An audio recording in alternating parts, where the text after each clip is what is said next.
Мына жерде имам өте дұрыс айтып тұр. Мен толықтай келсем негізі. Тыңдап жіберейік. Қазіргі таңда мәһір жайында бұрын соңды бұл мәһір деген нәрсе жоқ еді. Бұл бәле қайдан шықты дейтін адамдардың легі көбейді. Біз білуіміз керек, бұл сөздер қасиетті Құран Кәрім кітабымыздан бейхабар болған адамдардың сөздері. Асыл дініміз ислам шариғатында Аллах тағала 14 ғасыр алдын қасиетті Құран түсіріп, сол Құранда 16 жерде мәһір жайында Аллах тағала баян еткен. Тіпті бір кереметі, Аллах тағала әйелдердің құқығын қорғап Ан-Ниса, әйелдер деген сүре түсірген. Сол сүренің бір аятында үйленгелі жатқан ер азаматтарға Аллах тағала бұйыра отырып, сендерге тұрмысқа шыққалы жатқан әйелдеріңнің мәһірлік сый-сияпатын беріңдер деп бұйырған. Міне осы бұйрықтың аясында шариғатымызда мәһір үкімі қалыптасқан. Мәһір асыл дініміз ислам шариғатында бар дүниенің бірі. Шариғат ол ақиқат. Біз қашанда мәһірдің шариғатта бар екендігін біле жүруіміз керек. Енді айтып тұр ғой, мәһір деген бәле қайдан шықты деп ойлайтын адамдардың легі көбейді деп. Бұл енді сол Құран Кәрімді оқымағанның себебі деп тұр. Әрине, мен толықтай келсем. Өйткені қазақ ешқашан Құран Кәрім оқыған емес, және мәһір деген нәрсені білген емес. Себебі не үшін? Өйткені қазақ мұсылман болған жоқ. Сондықтан да мәһір деген нәрсені олар білген жоқ. Бізге ислам, таза ислам енді келіп жатқандығының дәлелі бәрі де. Біз ислам деген нәрсені енді түсініп жатырмыз. Ислам дінінің қандай екенін біз қазақтар енді түсініп жатырмыз.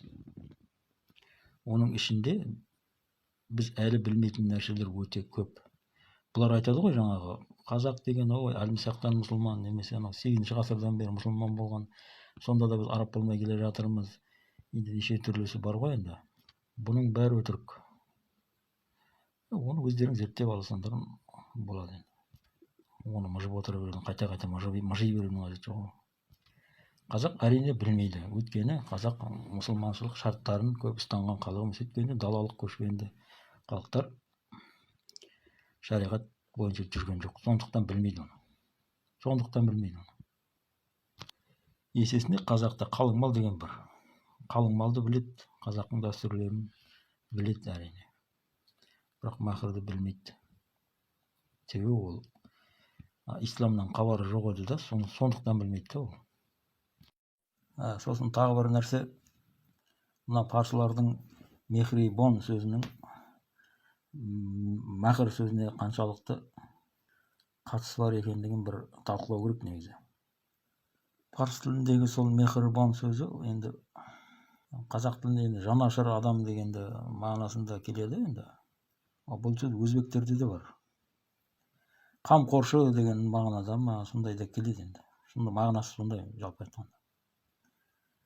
Сосын біз дегенде мәһір берудегі мақсатта енді сен өзіңнің қамқорлығыңа алам деп.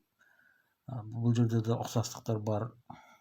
Сосын және мен енді қазір нақты айта алмаймын, оны қарау керек. Сосын мына жерге анау сол әйелдер сүресіндегі 24-ші аятта осы мәһір жайында айтылады. Осыны мына жерге салып қояйын, қазір өздерің оқып алыңдар. Бұл да жаңағы соғыстан түскен әйелдерді мәһірлерін беріп пайдалануларына болады дегендей мағынада келтірілген. Жалпы бұлардың бәрінің бір қандай да бір үйлесімділігі бар, қай жерден болсын үйлесімділігі бар. Бірақ бәрібір қазаққа жат нәрсе. Айналып келгенде қазаққа жат. Сол парсы менен арабтарға мүмкін жақын шығар, бірақ қазаққа мүлдем қатысы жоқ.